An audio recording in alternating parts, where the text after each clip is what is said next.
Hello, I'm Steven Roy Goodman. Welcome back to another edition of Higher Education Today. I'm here at Calvin College in Grand Rapids, Michigan, where we'll be talking about wellness. Dr. Irene Kraegel is director of the Center for Counseling and Wellness at Calvin College.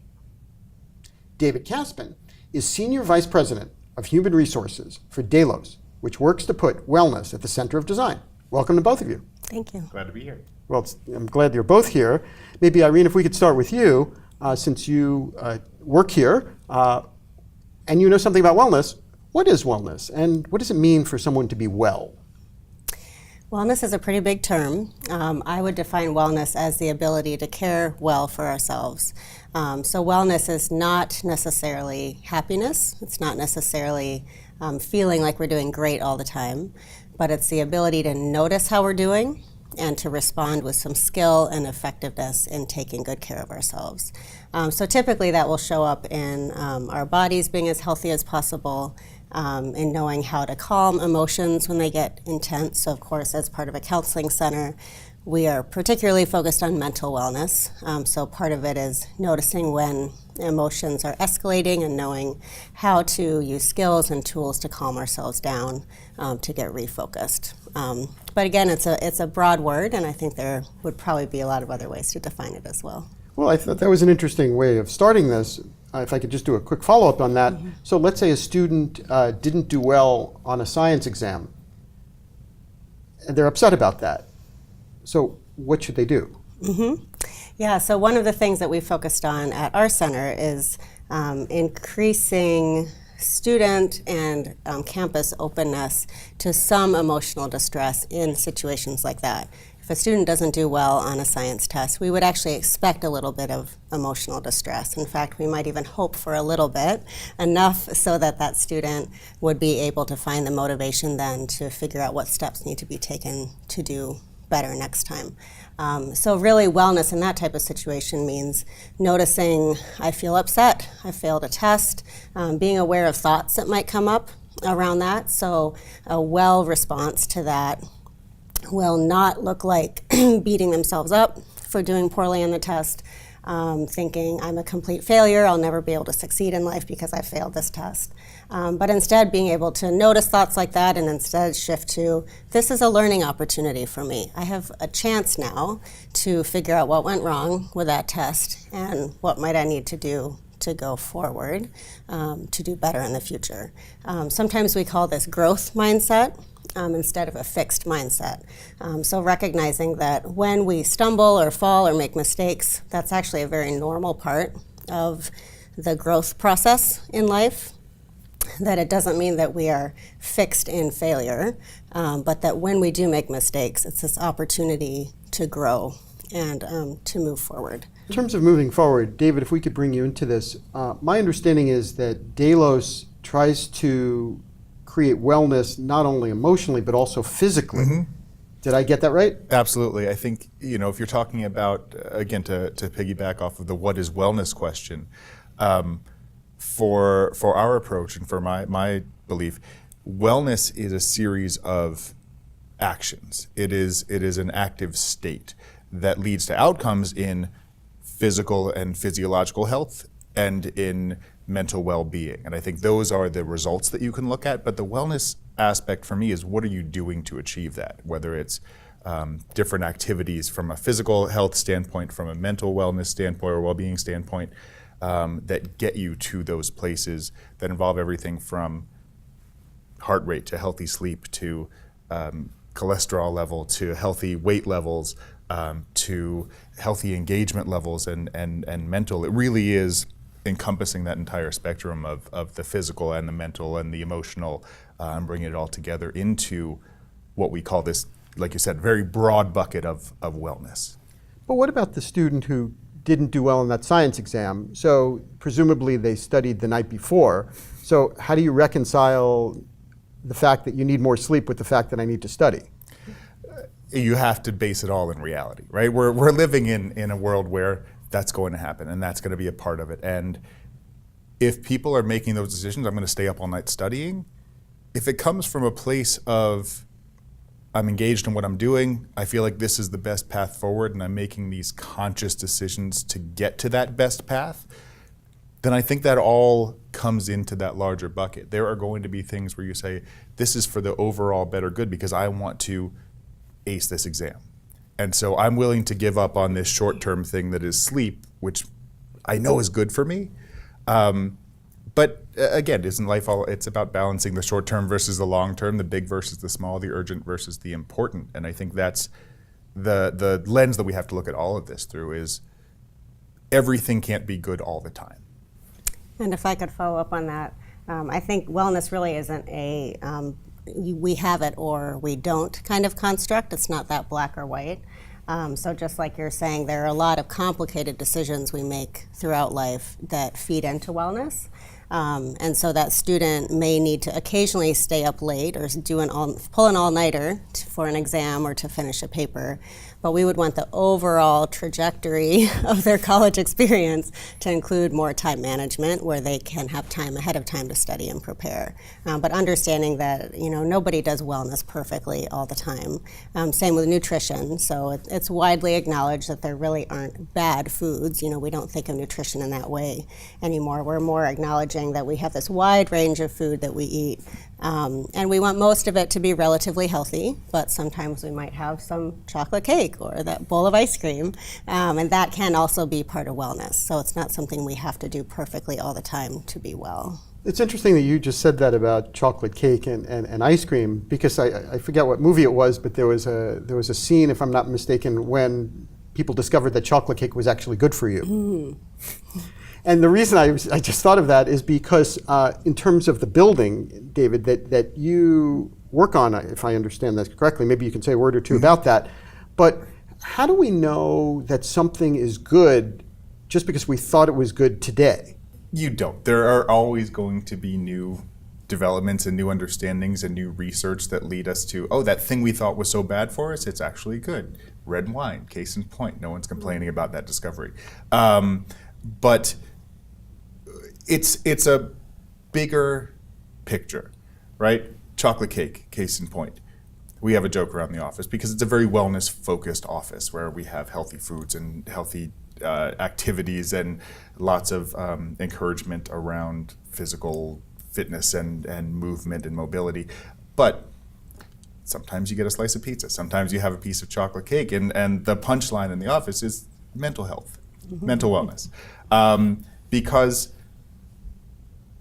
when you talk about well-being, which I think is the mental and emotional aspect as opposed to the physical health, the measurement is always in retrospect. Are the actions that you took getting you to a place where right now you feel good about that and you feel like you did the right thing and you feel engaged in where you are based on those decisions you made and based on those actions you took. And if that means I ate a piece of chocolate cake and it was delicious and I feel really good about that and I'm ready to go tackle the world now, then it would be pretty tough to argue that somehow was harmful to you in a meaningful way. But what about physical space? So what about a beautiful space versus a not beautiful space? How do we reconcile that? There's something that I think we're still in a lot of ways trying to scientifically measure and quantify to be said for walking into a space and just feeling good. When we look at things like, some of it you can measure, right? There's lighting aspects where are the lights that are there and the rhythms and the colors and the intensity of the lights, do those mirror sunlight? Do they encourage healthy sleep patterns? That's one thing that is more easily quantified and measured. But talking about biophilia, which is plant life in a space, when you go in and you see just light open space, there are plants, there are soothing colors, there's nothing that's jarring, nothing that takes you out of that. When you go in and just say, it enables you to become more engaged in whatever you're doing there, whether that's studying for a test, whether taking a test, whether it's working, whatever it is that you're doing, it's easier. There's just one less thing that gets in your way, one less mind block. And I think we're still, as I said, looking for ways to measure all of these elements and quantify that, but the science is definitely moving forward there. but it's tangible. It's something that you can just tell, you can feel when you walk into someplace if it makes you feel good and relaxed or not. And speaking of that, Irene, if somebody comes into your office, do you want them to feel good when they physically walk in? There's certainly an element of that. And so we're conscious in our space at the counseling center of making it warm and inviting and calm. So when students walk into my office and say, it feels so calm in here, I feel like that's a success, right? That just by virtue of being in this space, there's some care that's being shown to them. And we often encourage students also to think about their environment. So their dorm room or their apartment, wherever they live, to be conscious of creating a space that's supporting good feelings, right? Supporting positivity. So whether that's the lighting, whether it's the kind of decor, whether it's how clean they're keeping it, being conscious that the space that we're inhabiting does certainly impact our mood and our sense of well-being.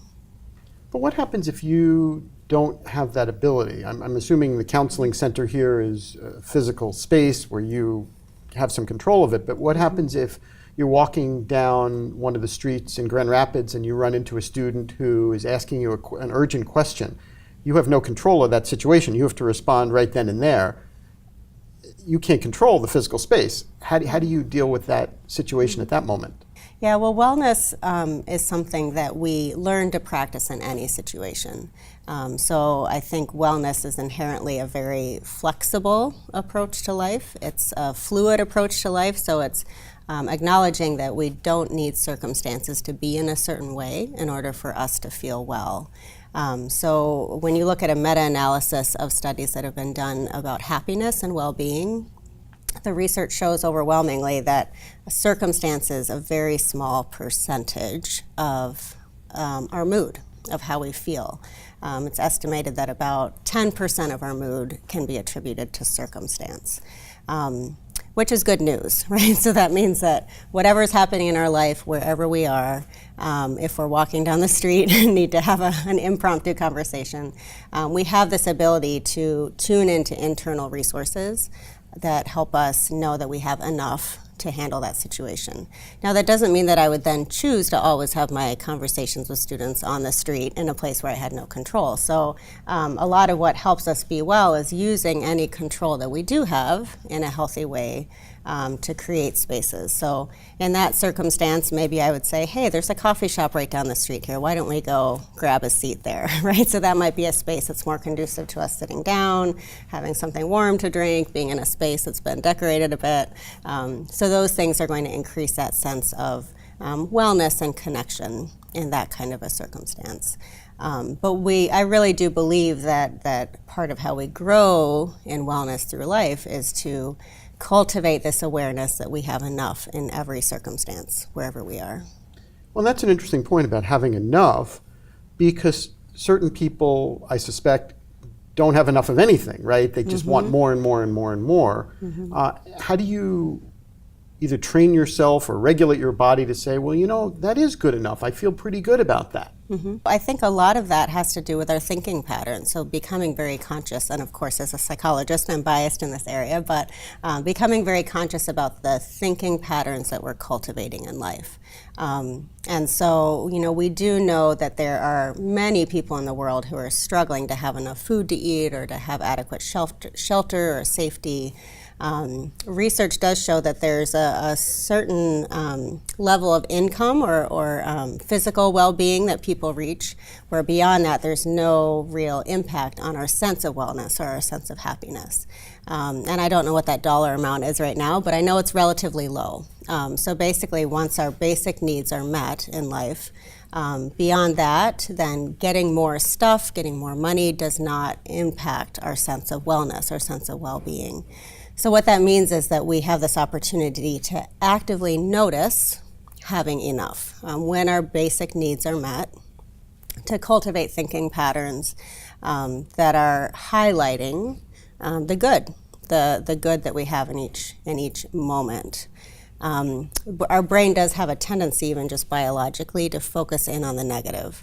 And so the brain has been described before as being like Velcro for the negative and like Teflon for the positive. And I think that's a good picture, because really we tend to notice what isn't going well. We tend to notice the things we don't have. And we can practice each day noticing when we have enough, when something is good, when we enjoy something. I just had a student yesterday say, usually I wake up every morning and I just work so hard to get out of bed because it's such a struggle to get out of bed. And yesterday I practiced laying in bed in the morning and actually just noticing how warm and cozy I felt in the bed. So it was the same circumstance, right, but just a shift in how she thought about it. She was willing to notice what was good in that situation before she got out of bed, and she said it had a positive impact on the rest of her day. Well, that's interesting. And do you think, and maybe I can throw this to both of you, do you think that kind of thinking about things differently is relevant for people of different ages as well? Absolutely, yeah. I mean, I think as long as we're alive, we're thinking, right? We never stop. Our brain is going all the time. So in a way, that's good news that a lot of wellness has to do with our interpretation and our thoughts, because we all have that opportunity then to cultivate different ways of thinking. Yeah, I agree. And I think just naturally as we age, our definition of satisfaction and of the things that we're looking at, it changes. I mean, from a wellness perspective and overall happiness perspective, right? If you're a college student, it's, I want to feel good, very general terms. I probably want to look good. I want to do well in school. I want to be popular. I want to, have these things which are a measure of success for a 20-year-old. As you get older, it's different. Maybe it does focus more on the financial. It certainly would focus more on physical health rather than just, I want to look good and feel good. It's, I don't want to get heart disease. I don't want to have high blood pressure caused by stress. So it gets more, and maybe this is to your point, Irene, around focusing on the positive rather than the negative. I think as we get older, naturally we tend more towards, I want to avoid the bad rather than I want to go toward the good.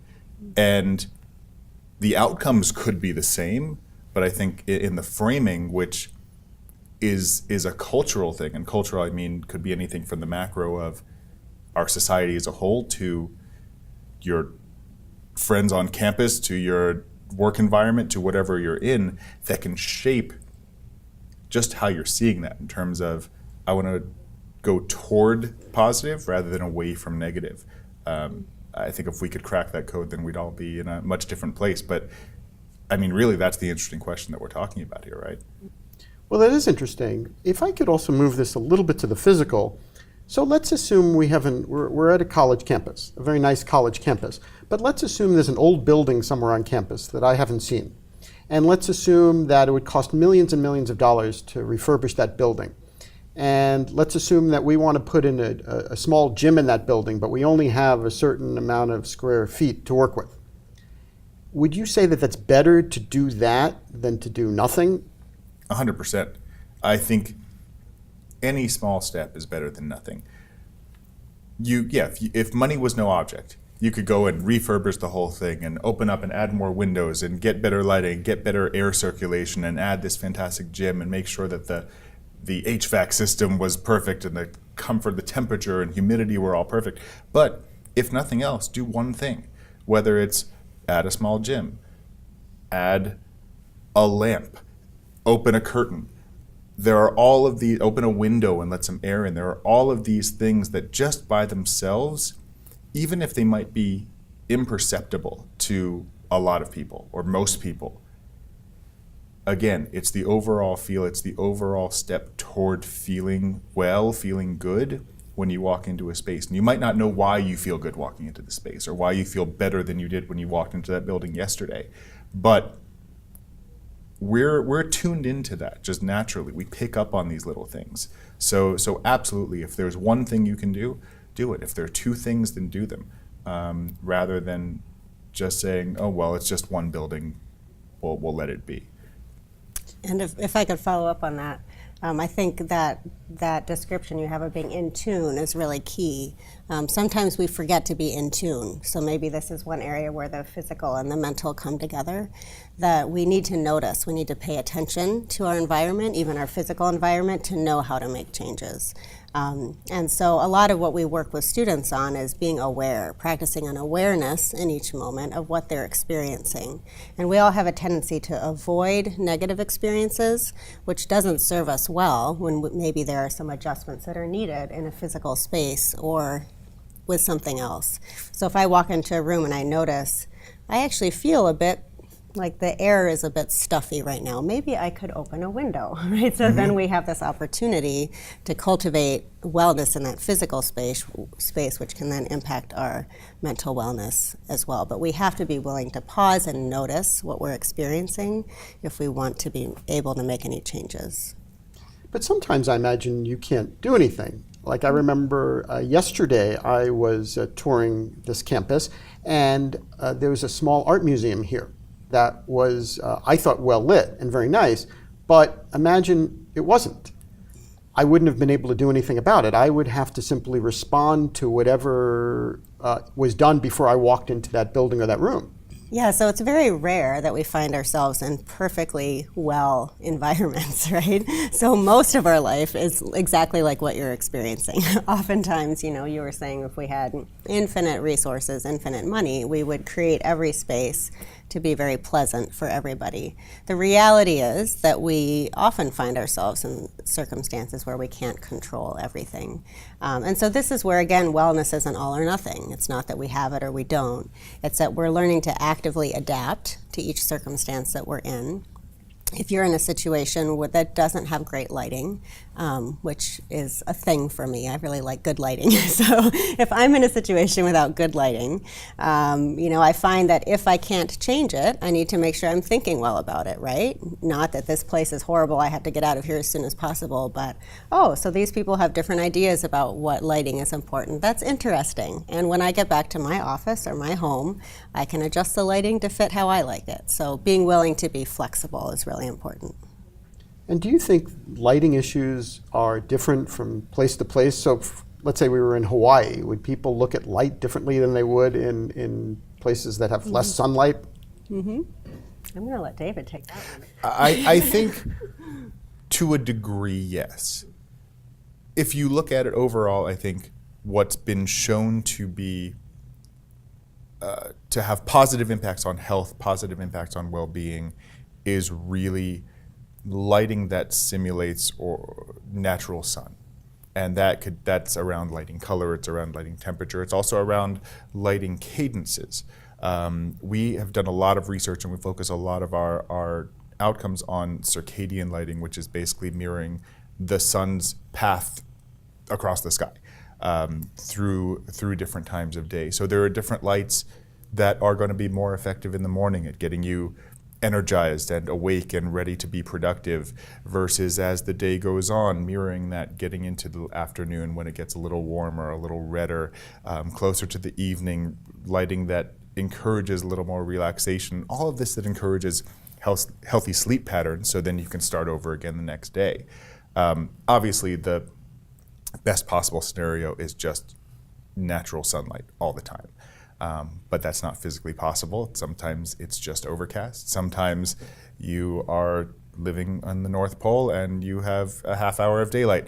But for whatever you can do to mimic that experience, that's what we're looking for. And that's why it's in every life form, right? How sunflowers naturally kind of move toward the light. That's how we're all designed.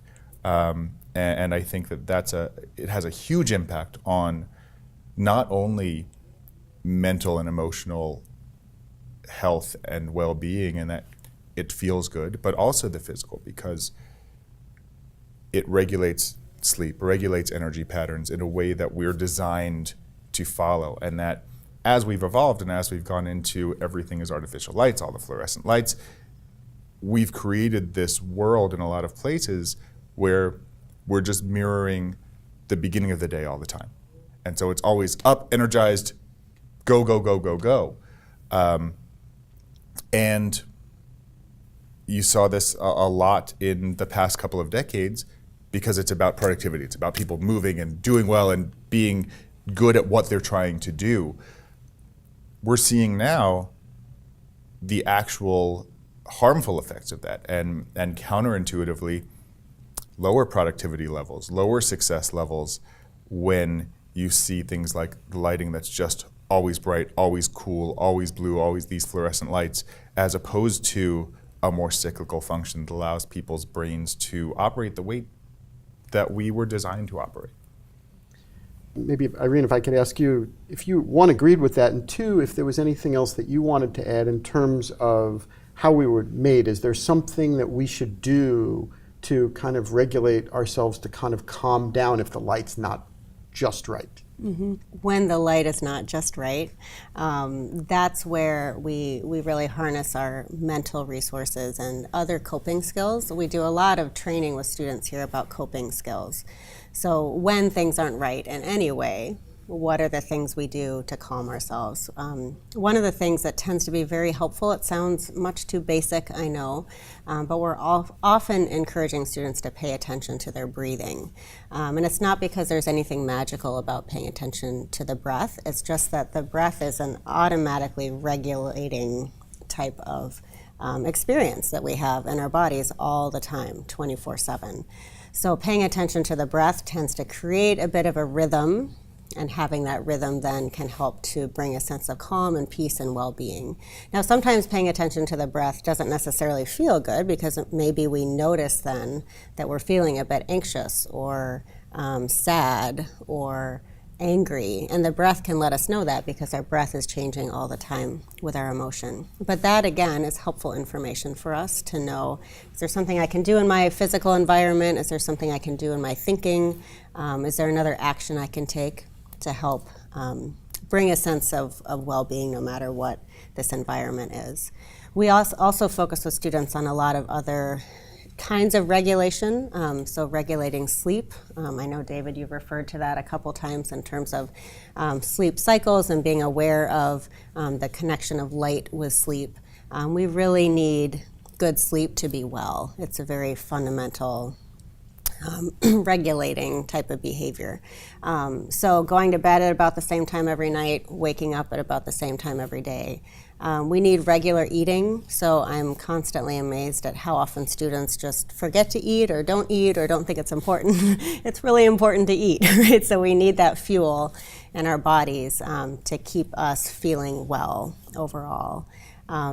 And then even just some regulation in terms of social interactions, making sure that we're connecting with others.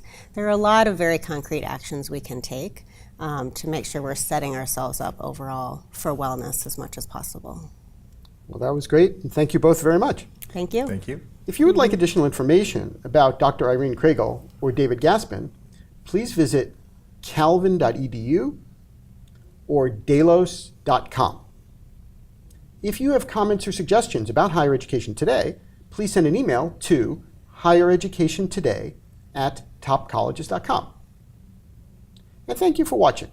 We will continue to bring you quality discussions about important matters in today's college and university world. I'm Steven Roy Goodman, and you've been watching Higher Education Today.